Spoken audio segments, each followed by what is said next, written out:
You straight up cuckooed that dude, bro. Oh my God. You've got all your Charger gear on because feeling fresh as hell. Well, you guys better enjoy it. The fans loved it. You have to love what you're seeing on tape if you're a Chargers fan, especially for the future with Justin Herbert. On the move and throws and touchdown. Do this together. Players, coaches, staff, fans, together we can create something truly special. Stay tuned for some good content.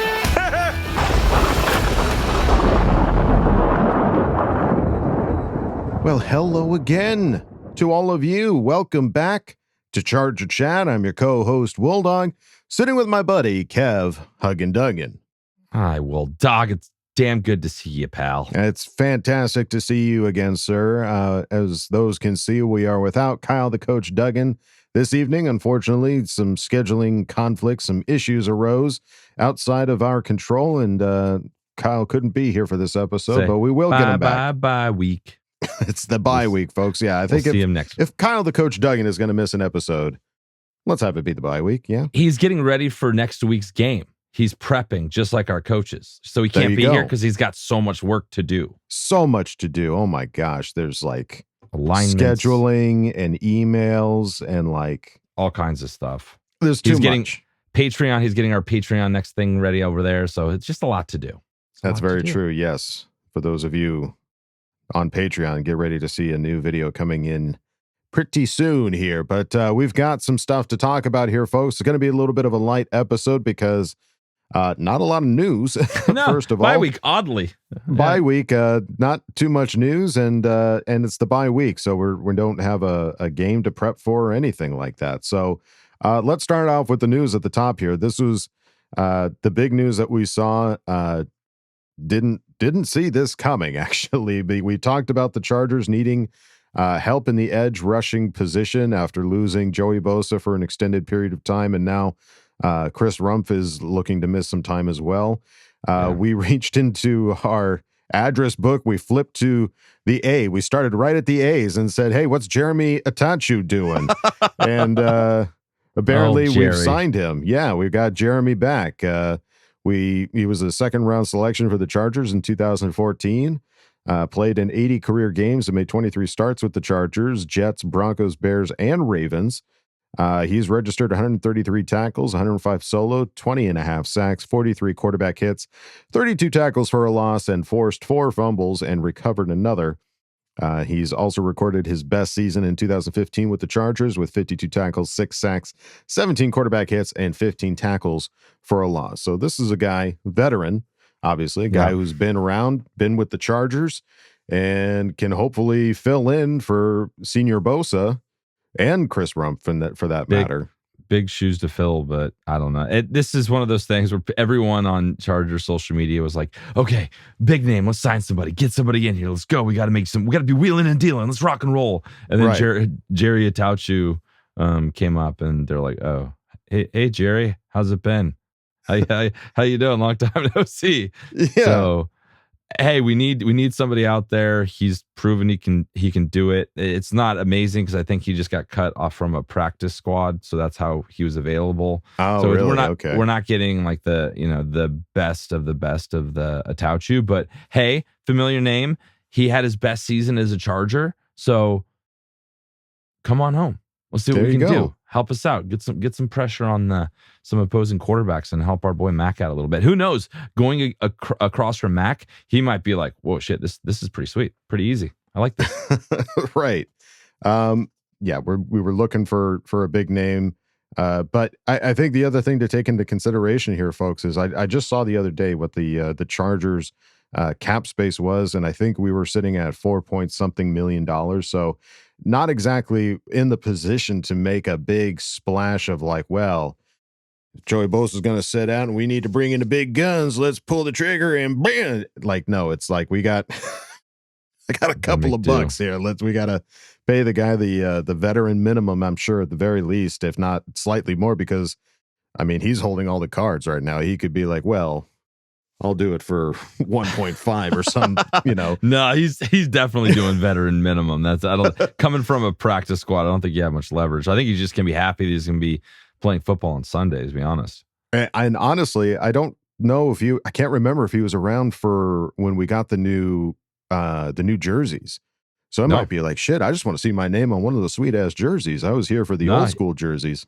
He was gone right before that, I believe. I don't remember seeing the Attaochu jersey. That was probably like, look, buddy, how about this?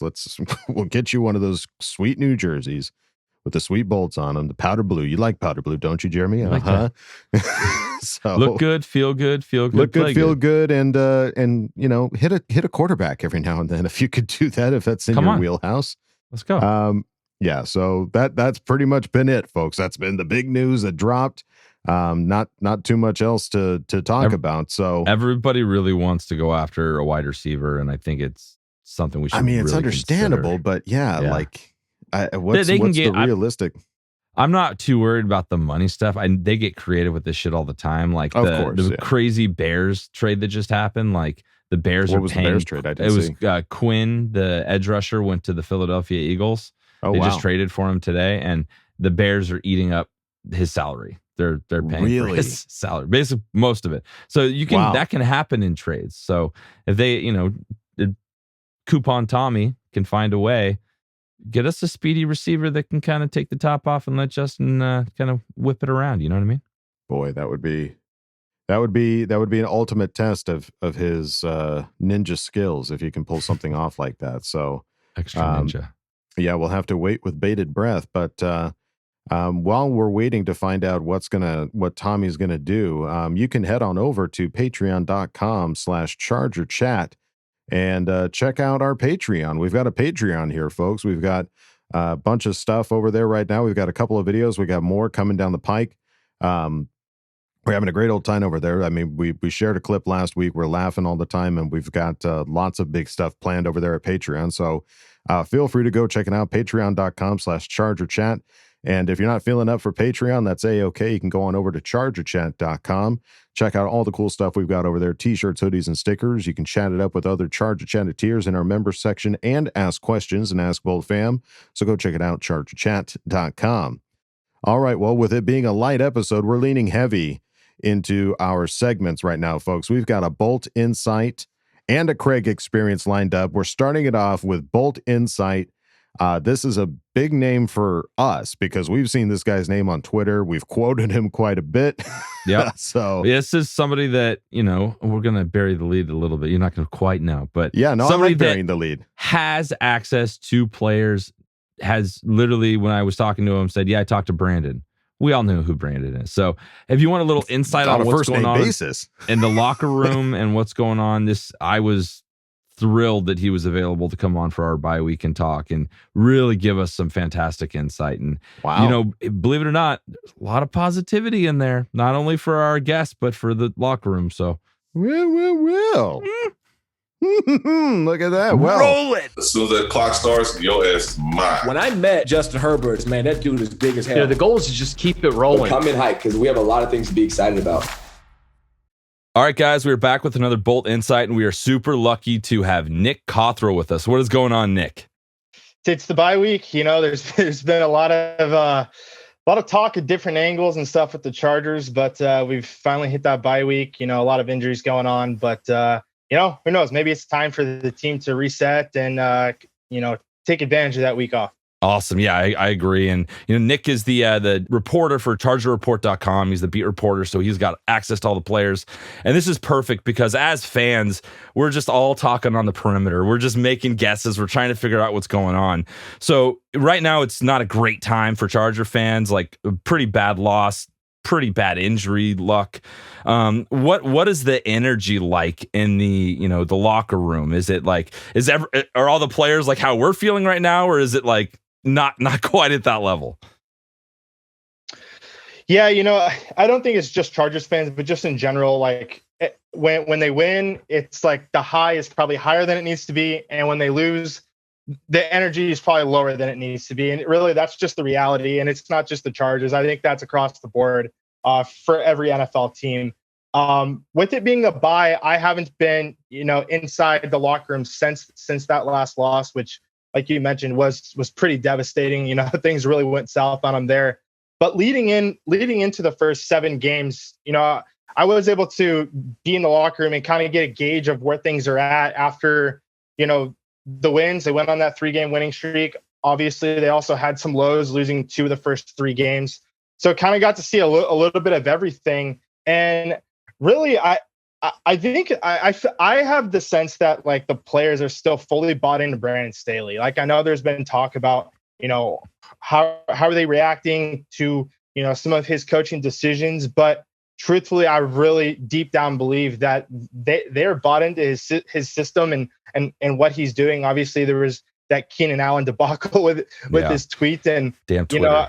They took care of that. And Brandon Staley, he said he addressed it with Keenan. I think he was right in saying if Keenan was playing and wasn't sitting on his couch watching the game, probably has a different perspective of that, right? Like sure. Keenan Allen, the work that he's done in those, 3rd or 4th downs, he's the Chargers guy. Like he probably would be calling for the ball in that situation. So, but just overall, I certainly there's some accountability that needs to be taken, especially after a loss like that. And Derwin James right after the game was front and center. That whether we're not in the locker room when Brandon Staley's delivering the speech or anything after the game. But shortly after that, Derwin said, "There's nobody pointing fingers. We know what we need to do. This isn't a time where they feel like they need to get down." And Derwin said, "Like, look, we're 4-3 as of right now. We're still in position to make the playoffs." And that's coming from Derwin, a guy who's super influential to that team in the locker room, and to kind of have. I think he is the guy to have. Kind of, voicing and answering those questions after a tough loss for the team. And, Derwin does that exceptionally. That's awesome. And I'm kind of interested in your point of view, because we were talking a little bit beforehand. This is your first year covering the Chargers. So, what was your path like to covering the Chargers, and what do you feel like so far, being a part of the Charger team? Yeah. So this is my 2nd season on a beat. Last year I was on the Rams beat. So, went to the Super Bowl my first year on the beat, so that was quite the ride. And then and then transitioning over to the Chargers, March was when I officially made the move.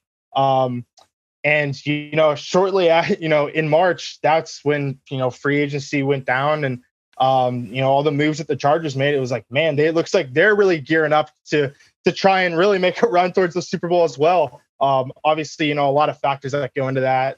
But just it's been a smooth transition, and one that's there's been highs, there's been lows so far just through these first 7 weeks, but definitely some that have been interesting to say the least. Well, let's just hope. It's looking bad now, but it's a long season. Let's hope you're a good luck charm and you help us get to that Super Bowl back-to-back years.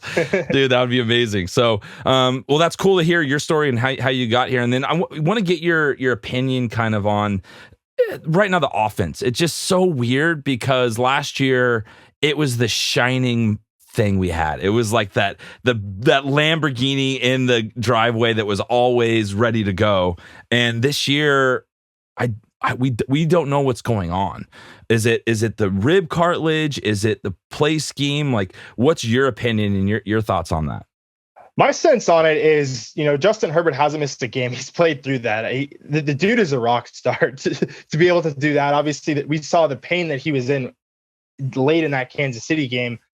I think he says every week that it is getting better and he's still receiving treatment, but I have the sense that he's not revealing just how much pain he's in. And I mean, I don't know from your perspective, but he's had, since the injury, he's had games where he looks like the normal Justin Herbert, and he's also had games where he looks like maybe he's a little off. And I think that was pretty apparent the last 2 weeks. But I think it's not just him. It's also, look at the guys he's throwing to. It's Keenan Allen not being there has just been monumental. And then, Jalen Guyton, well, he's never been that, go-to target. He's the guy that can get to that deep part of the field, because we all know Justin Herbert is one of the better deep ball throwers. But when nobody can get to the deep part of the field, you can't take advantage of his best assets. So, that's been troublesome. Obviously, Joshua Palmer has had an ankle issue. He's had a concussion. Donald Parham has had, that hamstring injury that felt like it was never going away. And then he comes back and boom, he gets hit. You lose Rashawn Slater, one of the best left tackles. Sure, Jamari Salyer has he's been awesome, Stepped but up. he still hasn't been, to what Rashawn has, especially, I think that is really, apparent in what he's done in like run blocking. And then you have Corey Lindsey, he's been in there, and then he's also missed some time. So just all those moving pieces, I think it's really been difficult for the offense.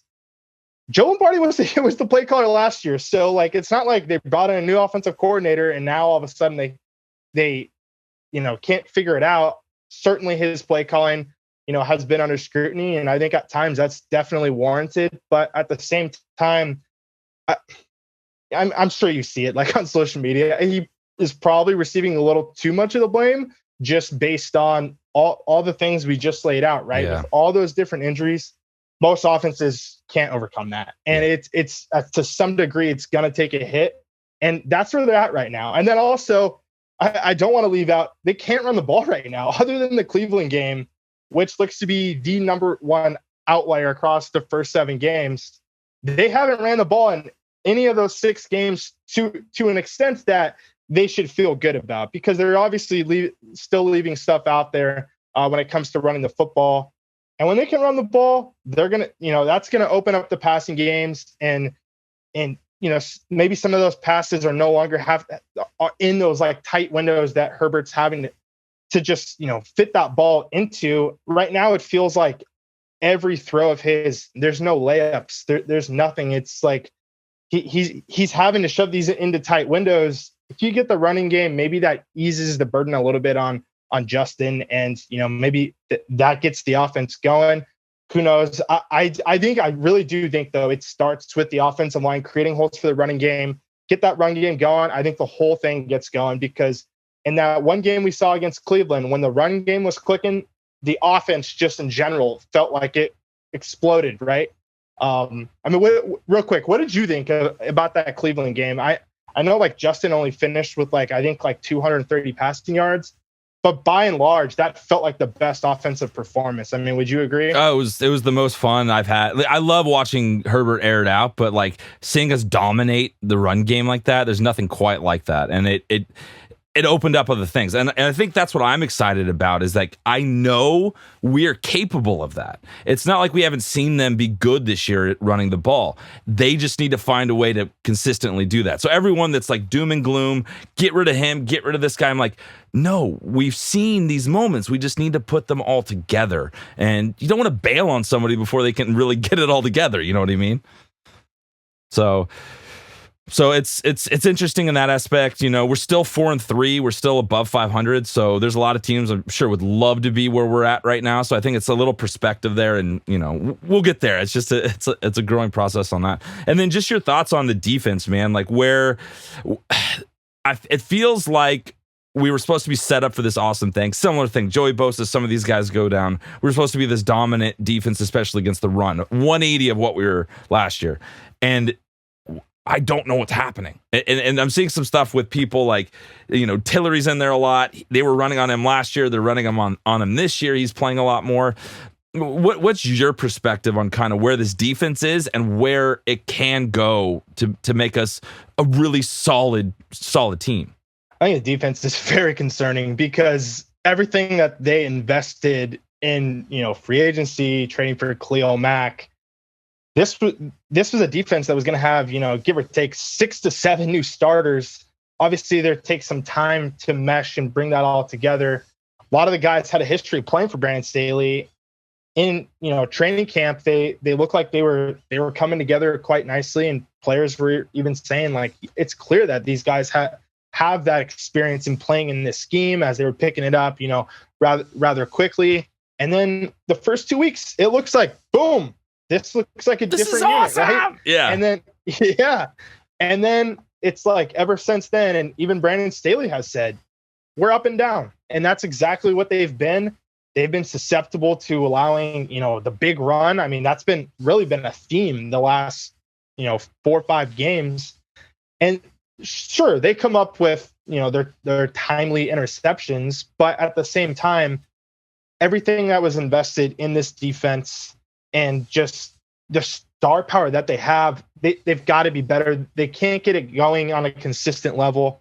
Joey's a big part of that, and he's been gone. But up until this week, when you think about it, he was really the only missing piece. It's not like the offense where you got like a guy here, a guy there. It's like they lost Joey, and that's massive. But at the same time, they weren't injury riddled, at every level of the defense. So to some extent, you're going to have to overcome those injuries, and with that one being Joey.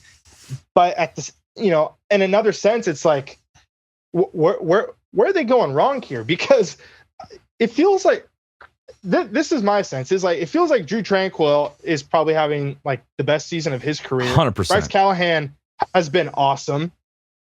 Asante has like really held his own. So it's like all these guys are Kenneth Murray, probably the same deal, right? So it's like when you look at it, it's like all these guys feel like individually they're taking steps forward, but as a unit, sure, maybe they're a little better than last year, but given everything they've poured into it, it's got to show up when it matters most. You know what I mean? Yeah. Hopefully it like just something clicks in. You know what I mean? Like I feel like it's gonna happen soon. I really feel like something's gonna snap and we're gonna get on the same page. And thoughts on huge one, JC Jackson.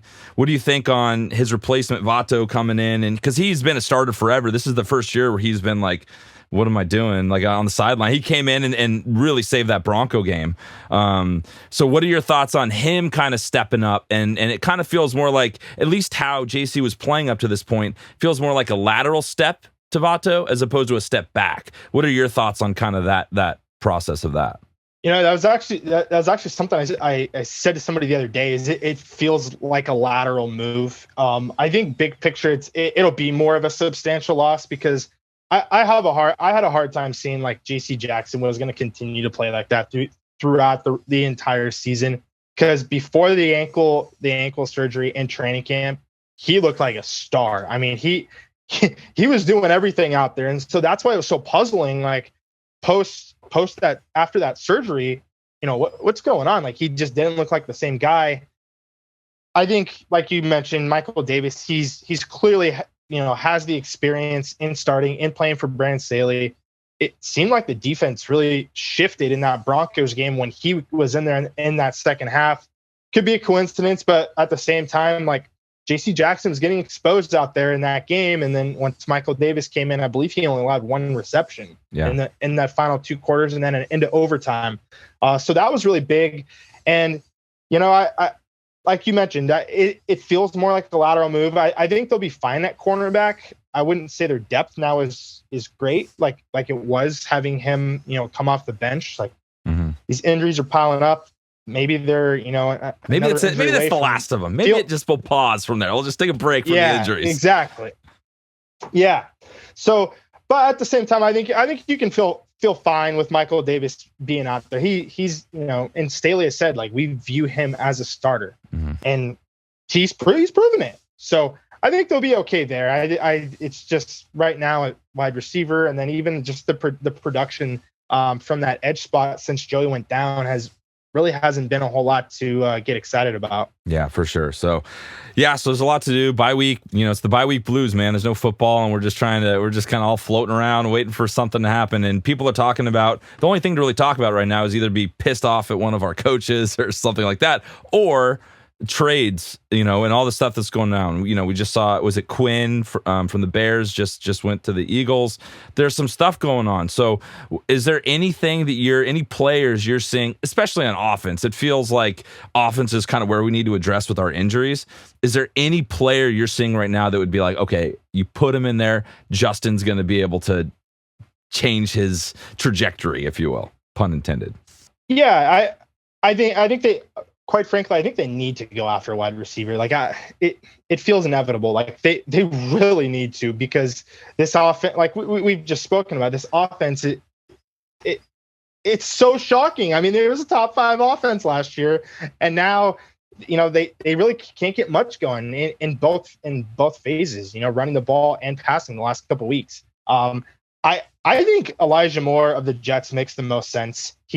He's got that speed that you're looking for. He's clearly not happy in New York. He's requested a trade because he's not being used, quite frankly.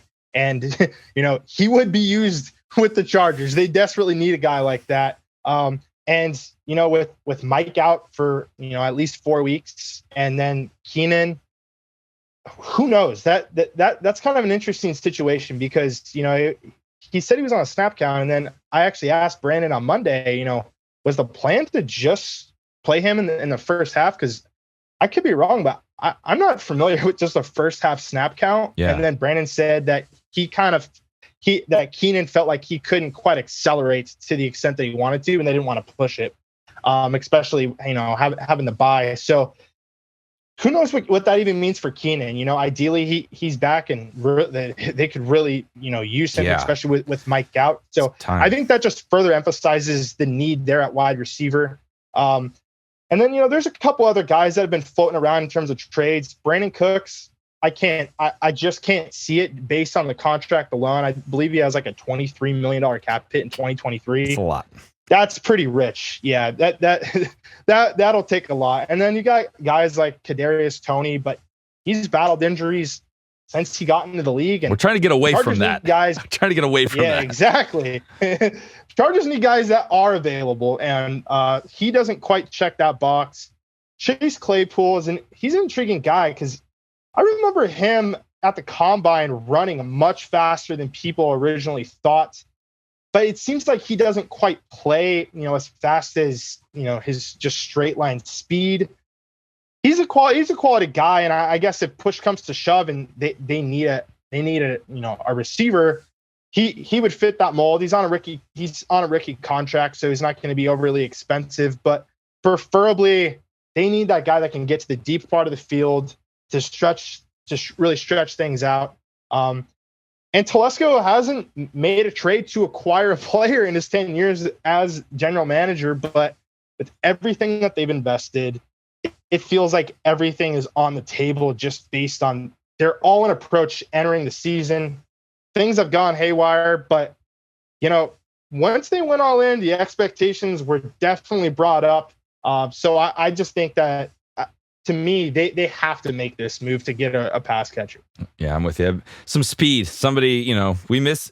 Everyone was kind of like, Guyton's okay. But then when you don't have Guyton, you're like, where are all the bombs? Where are all these 70-yard passes? Yeah. And I think we need to have something like that because we don't have it right now. And if we can get Keenan, help us in the intermediate, and somebody to get some jets on and get out there, we'll see. Because it's like, if Keenan can't go, and, I think he probably does, but even then, he still hasn't played a full game this season. So Herbert could be stuck in a situation where he's trying to operate with DeAndre Carter and Michael Bandy and Jason Moore. And it's like, those guys are fine, but none of these guys are number ones, number twos, number threes. Yeah. And to a certain point, when you need that crucial third down and these guys are struggling to separate and Justin can't find anybody, that's why your offense stalls out, or that's why you go 3 and out. Because nobody's getting open like, Keenan Allen has just mastered that his whole career. And it's such a pressing need right now. I'm with you. We'll see what happens. We got about a week and then we'll see what goes down.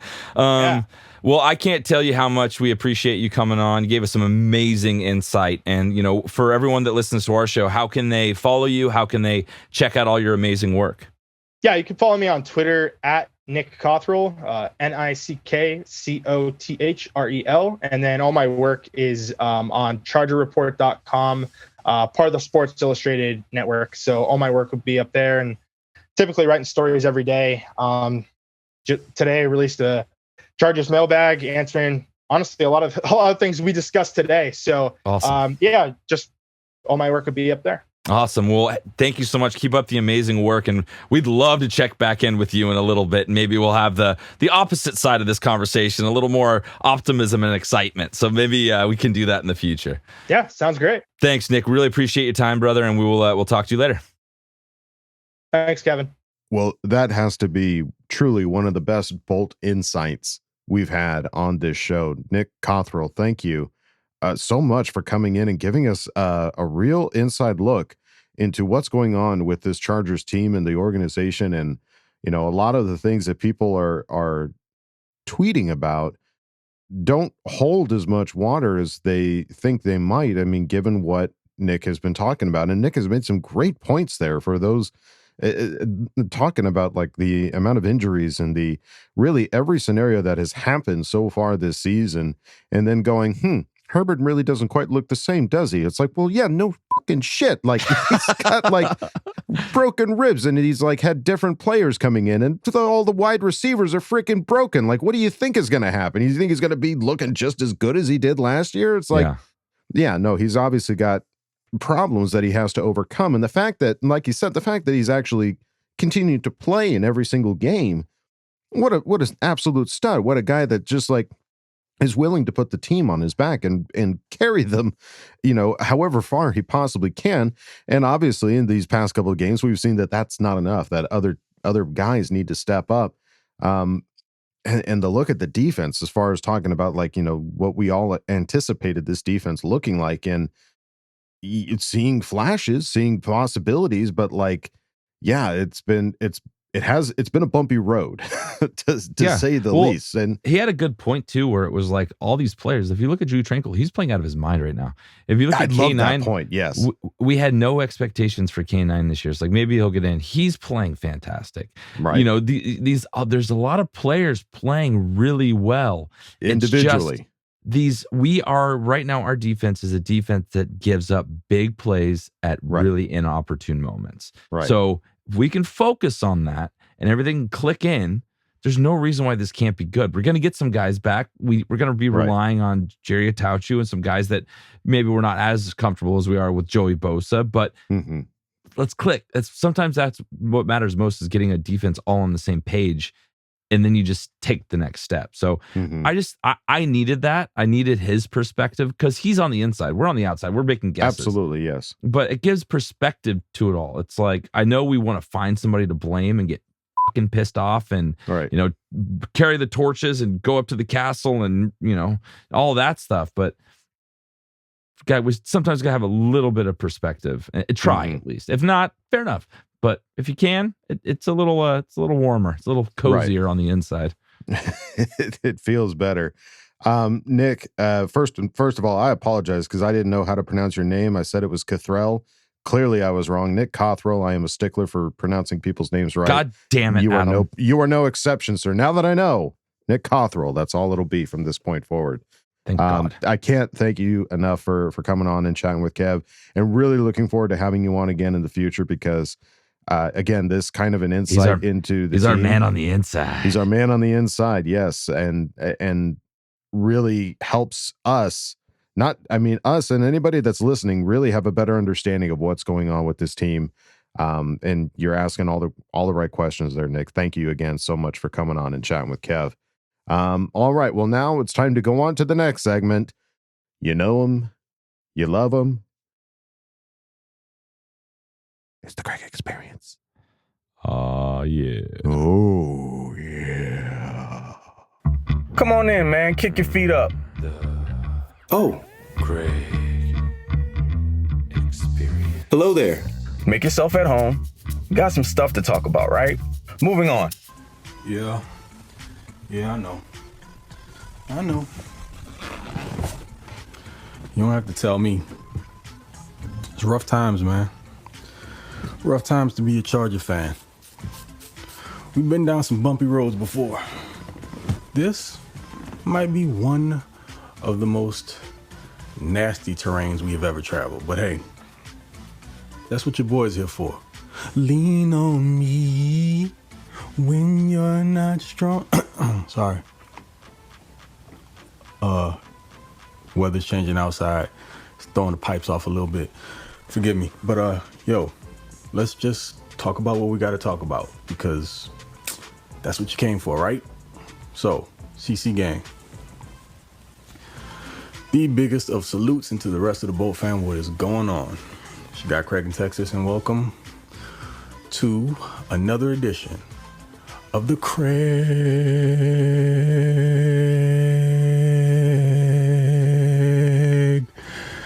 Experience. Let's do what we do. Being that we are all about the shameless positivity here at the Charger Chat, just gonna work our way up from the not so great to the potentially very good. We've been stewing in the Seahawks defeat now for nearly a week. It's time to pick ourselves up. We've got an additional week to kind of figure it out with the bye and prepare ourselves to watch this team come out, hopefully be renewed, and make a run for the back half of the season. Guys, we are kind of all been through the key steps in the cycle of acceptance, have we not? Denial, anger, depression, bargaining, finally acceptance. And that's what we have to do to move on. We're at the acceptance part of it. Time to keep this thing going, moving forward. Because what other choice do you have? I mean, you can sit in it, be miserable, become a jaded fan. It's easy to do. But let's look at some other things instead, right? Still love the team and gotta support it. They're going through their hard times, because think about this, like, we're watching it. They're physically on the field dealing with it. Coaching staff cannot be very happy with the performance that they're seeing, whether it be the guys playing or the jobs that they're doing behind the scenes, getting them prepared. JC Jackson injury, heartbreaking, to say the least. Ruptured patella. Everyone's looking at the Victor Cruz injury and seeing how he was not able to bounce back and be the same player he was prior to. On the other side of that, you have Jimmy Graham, who had a couple Pro Bowl seasons post his patella injury. So JC's not done. The book's not been written fully and closed on him. It's going to be a rough road back, but I got confidence in the kid. So hopefully he pushes through it and we'll see him back and ready to roll at some point next season. It's going to be a tough rehab process, but if you know anything about JC's background, some of the stuff that he's endured personally, I think he's made of the stuff to come through and see the other side. And just looking forward to it, man. So throwing him support, much love. Mike Williams injury, it's another one of those where kind of throw your hands up. You think about what is left on the roster as currently constituted. Keenan Allen, now in hindsight, Keenan not playing the majority of that game works out just fine. You guys know I didn't want him to play at all. Give him the extra 2 weeks to completely heal up from the hammy. You know, once you hit 30, those soft tissue injuries take a little bit longer to get through. And as you can see, dudes missed pretty much all of football this season with the exception of a few plays just this last game. Back to, the second quarter of week 1? So it could be worse. You could be down all of those guys. But if Keenan's on the mend and ready to go once we come out of the bye, that's at least one of your primary offensive weapons back in the fold at wide receiver. With that in mind, start looking at the bright side of this, because I have some opinions about what I think the Chargers might do. I also have my opinions about what they should do. You know, typically those things don't align. They have their own ideas in mind. For instance, we are welcoming back Mr. Jeremiah Attaochu. Save your jokes. Keep it positive. Jerry played relatively well in his last stint over in Denver, and we understand why he was brought in from a scheme perspective. You played in Denver, you played in Chicago. If you were on either one of those teams, the chances of you becoming an LA Charger is probably significantly higher than any other available player in the league. So if you're on your couch hanging out and you were in a Vic Fangio scheme at any given point in time in your life, and the Chargers come a knocking, not only will you have an opportunity to just be on the roster, you'll probably play. So welcome back, Jerry. Hopefully you can provide some sort of boost to the pass rush. Jerry, a little bit older. He's not ancient at all. We're not talking about some guy in his 30s. At this point, I don't think so. Late 20s, but I don't think he's quite 30 yet. He's got a little bit of gas in the tank. Outside of that, I don't think that they should be done adding to the edge. Jerry would be more of a Band-Aid. Kyle Van Noy's played pretty well against the run, but as far as establishing himself as a pass rusher, not so much.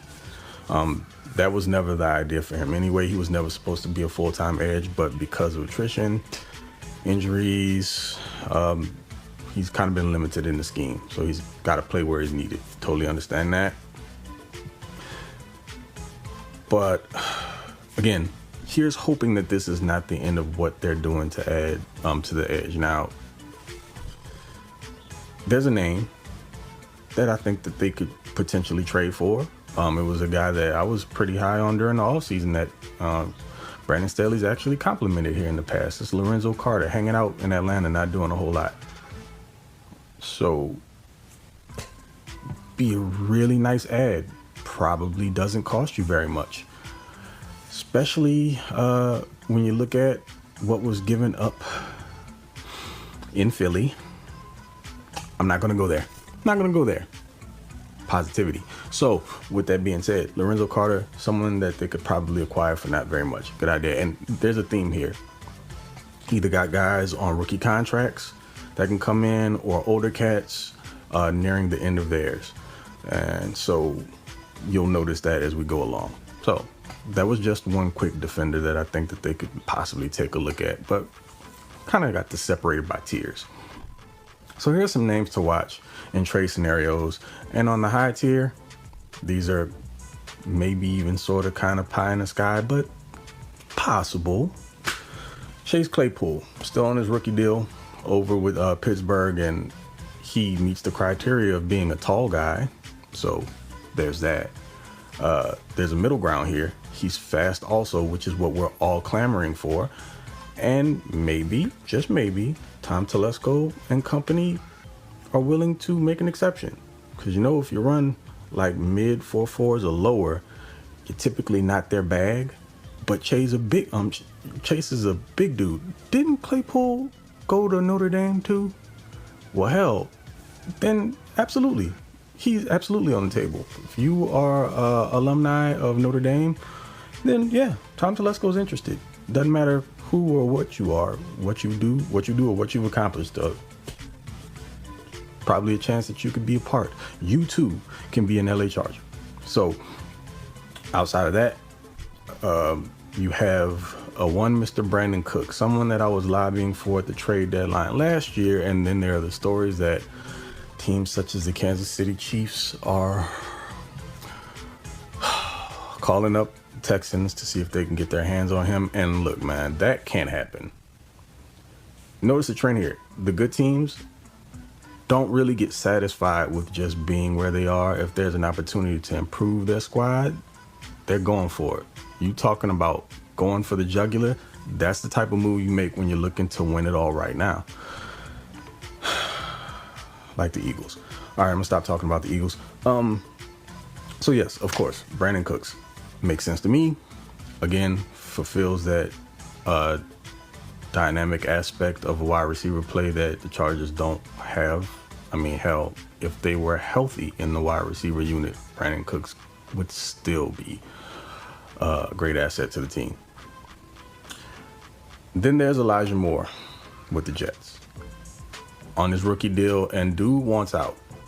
Now, if he makes enough of a headache for them, then they're probably going to be willing to deal him. It's probably going to cost you at least a 3rd round pick. But if he keeps the humbug up, maybe a little bit less. Who knows? But that's another guy that adds some speed and explosiveness and creativity to the offense. Again, all things that the Chargers lack right now in the passing game, and even if they were fully healthy, same thing. It's an element that they don't have. Didn't have it then, and now, since they're pretty much decimated in the wide receiving core, super helpful, because the other issue is your offensive line is banged up. If you're going to be running a bunch of quick game, which teams have caught on to, then you need some guys that can create on short and intermediate routes. More so the short stuff, give a guy a quick hitch, smoke screen or something like that, let him go to work. Make some people miss, get some crucial yardage, make it like an extension of the running game, which that's another thing that we have to discuss here in a minute, but I'll get to that. And so those are kind of my high tier guys. High tier, but realistic for various reasons. Now there's the mid and midder tier, and I'm just lumping all this together because Kendrick Bourne, Patriots, not super explosive dude, dependable wide receiver, good hands, decent route runner. If you want to throw a comparison to a player already on the team, he's more Keenan than he is Mike. So he'd probably build a really, really good rapport with Jay Herbo because the dude pretty much knows his assignments. He's going to be where he needs to be. He's got pretty reliable hands.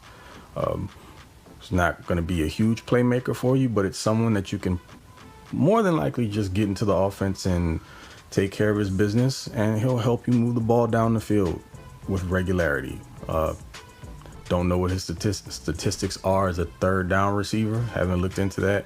But just from the eye test, what I've seen from Kendrick Bourne throughout the years is he's a reliable dude. So if you need some yardage, if you're looking to move the sticks, he's one of the cats that can get it done for you.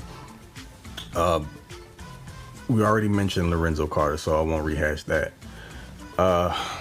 Marquez Callaway. New Orleans Saint. You already know what the connection there is. Joe Lombardi. Callaway's a bigger body dude, not super fast. He has that whole Mike Williams thing down the field where he's a big body that once he gets rolling, he's moving, but just from a pure speed perspective, he's not a blazer. The hands are okay. But at this point, if you're trading for a mid player, then you're just going to have to deal with whatever their shortcomings are. If you're just looking to fill some roles and get some bodies on the roster, he's probably as good as you're going to get from a mid-tier guy. So I wouldn't be shocked to see this happen at all. There's a connection there, also a Tennessee dude. So there's the Ainsley thing and the Palmer thing. So just kind of makes perfect sense.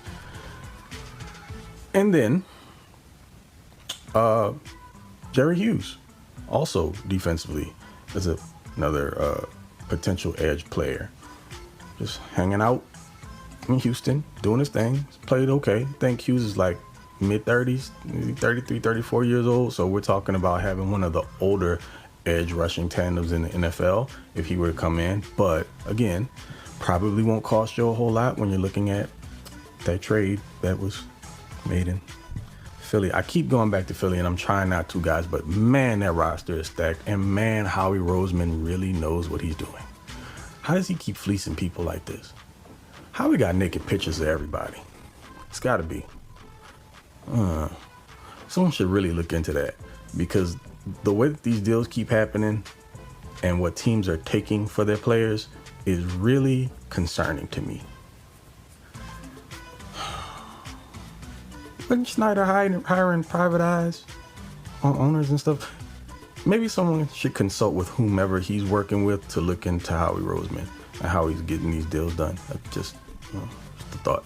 Anyway, so the connection's there. In 2011, when he was drafted by the Indianapolis Colts, guess who the director of player personnel was? That's right, good old Tommy T. And you know how Tommy feels about his former Colts players and dudes that he drafted. So it could happen. Yes, he's older, but he is effective, and it's probably one of the best Band-Aid situations you can have until Bosa comes back. And in that event, you now have Khalil Mack, Joey Bosa, and Jerry Hughes all rushing the passer, and that sounds great to me. Maybe it happens. We shall see. But outside of just the players that they could potentially bring in, here are my thoughts about what I believe the Chargers should do from an offensive standpoint once they come out of the bye. Now, with that being said, or with this being said, there are some things that have to change. Some of it is technique on the offensive line. I almost call this man Dan Feeney because he's kind of been playing like him. Matt Filer's got to get it together. He has some decent games, and then there are others, like last week, where I'm just kind of like, yo, this has got to be it. It's probably the end of the road for him. But Matt, I know it's in there, man. I know it. We've seen it. We saw it last year. We just need to see it more consistently this year. Jamari Salyer has been a godsend at left tackle with Rashawn Slater being out. And Trey Pipkins on the right side dealing with that MCL sprain. Hopefully these couple weeks off will help him as far as getting on the mend and performing up to the level he was earlier this year, because Trey was playing more than a serviceable role at right tackle. The problem right now, I don't know how many of you guys are noticing this, but our blocking from the tight end position has been horrid. Trey McKitty, I was one that was championing you when the Chargers drafted you a couple years ago in the third round with one of those baffling third round Tom Telesco draft picks. I understood the reason why they took you, because they were looking for a particular type of tight end, and you were the last of the Mohicans there, and they just snagged you when they could because they thought you would go not that long after. I could have seen you going in like the fourth round, so I get why they did it, but you were a much better run blocker last year than you are now, and I need you to rediscover that. We absolutely have to have you, because Donald Parham, big old 6'8" Donald Parham, as tall as he was a better blocker. And even so, when you think of Parham, you think of someone that's more of a contributor as a receiver, but man, Parham was handling his business as a blocker, and even in the limited snaps that he's had this year, you've seen that as well. But after that concussion last year against the Chiefs, and we all know how big of a deal that was and how hard of a time it was for him to recover from that, and just remembering him being on the field like that, super scary. Getting concussed again, we don't know what his future is. Hoping the best for him, because if Parham's in there, this helps the offense in more than just the passing game, but in the running game, which is where I'm going with this, because I'm rambling a little bit. But look, there has to be a renewed commitment to the running game. Your quarterback has rib cartilage damage. We've known this for weeks now. Still not fully over that. And his confidence looks shaken. And to me, the best way you help your quarterback out, regardless as to whether they're healthy or not, is to have a significant run game. Now listen, Austin Eckler's back there doing what Austin does when he can. The Sony Michel thing, yeah. But I'm gonna keep riding it. I'm gonna keep pushing it. Isaiah Spiller's got to get some more touches.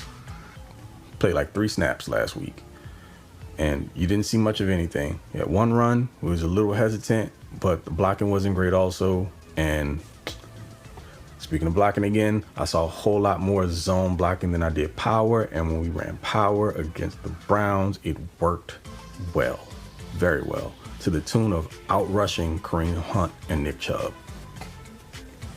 But they got away from it. Saw a lot more zone concepts than what I expected. But look, there has to be some commitment to the run. Even if you're not plowing teams over, you have to make them respect it. You give an opportunity for Herbert to drop back in the play action and utilize that to get some of these shots down the field, because you're not going to manufacture them. Well, you have to manufacture them that way, because you're not going to do it with 5 and 7 step drops, which your offensive line is currently constituted. And also, like I said before, dude's confidence looks a little shaken.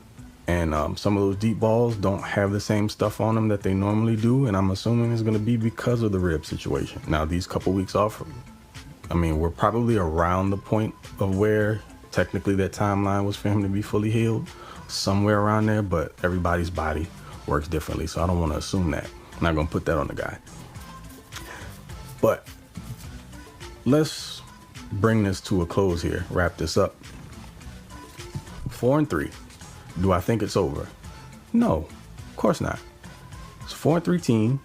A 4-3 team that's dealing with some questionable coaching decisions, injuries, all of these things together, and somehow they're still above 500. There's a path forward. Coaches go into the bye, reassess things, make some adjustments, learn, grow. Team gets a bit healthier. They potentially bring some players in, because sitting on your hands right now, I don't want to believe that that's going to happen. Mainly, I'm holding out hope because we saw the Chargers do some stuff this offseason that the Chargers just don't do. So my hope is that spills over into before the trade deadline. Only got a few more days here. So Tommy, let's get it cracking on them phones, my man. Bring in some talent. Use those draft picks as currency, man. And go get some dudes that can help you out on both sides of the ball, particularly at wide receiver. Help 10 out, because that is our bright shining boy. And in order for us to thrive, because you put the future of this franchise on his back, you have to give him what he needs. No more Band-Aids. So guys, hopefully some of this information helps you have a little bit better outlook and potentially some hope on things moving forward for the remainder of the season, because we have to get through this rough patch. Guys will start coming back here over the next few weeks. Joey might have like another month or so gutting it out through that, well, not gutting it out, but healing up through that groin injury and surgery. So we probably don't see him until maybe the end of November, probably not until December. We'll see how that goes. But as guys start coming back, and guys that are actually playing now and playing through injury start to get a little bit better, and then you add some outside help, there's still a path. And it ain't over until it is. And until that point, your boy's gonna be here soldiering through it, and y'all should too, because this is the team that we love and support. Don't give up on them. It's not the way it works. Talk about fandom all the time. And there's good and bad. Right now, we're going through the sucky part of it. But keep in mind, your team's still 4-3, so could always be worse. God, please don't let it get worse. Anyway, you know who it is. It is Mr. TOP_FLYT3 on Twitter, Mr. Bowl Gang, or Do Not Bang. And catch y'all on the next one. No Chargers football this weekend, so see what the rest of the league does. And again, let's keep those fingers crossed for some pre-trade deadline moves for your Chargers. Catch you on the next one. Okay? Love you. Bye. Craig, awesome as usual, sir. Thank you so much for giving us yet more awesome insights. No matter the situation, we can always trust on Craig to give it to us truthfully, honestly, and straight. Yeah, gives it to us straight. Doesn't BS, doesn't tiptoe around no issue. Gives it to us straight. Craig, thank you so much for coming back on again and giving us another awesome Craig experience. Thanks, buddy. Well, I think that's going to do it for us this episode. For those, because we're on the bye week right now, I think we're going to reach out a little earlier for some Ask Bolt fams. So if you've got an Ask Bolt fam question, we're going to put them out Saturday, day earlier. So keep your eye on Twitter. And if you don't want to wait for Twitter or Reddit or anything like that, you can always go to chargerchat.com, go to the Ask Bolt fam section. You can put your question in at any time. You don't have to wait for us to post about that. But I think that's going to do it for us here at Charger Chat. Any final thoughts there, Kev? No, man, I'm just looking forward to football starting again. I know this is always, it's going to be another weird week with no Charger football to speak of. So hopefully we get some good news between now and then in the next episode. Everyone's happy. We have a new speedy receiver, something Nostradamus-y. And if it doesn't happen, don't yell at us. We're not in charge of this shit. It's Bandy season if it doesn't happen. All right. Well, that's going to do it for us here at Charger Chat, folks. Don't forget to bolt up because we're ready for any squad, any place. Kid, love you. Bye. Kid, love you. Bye.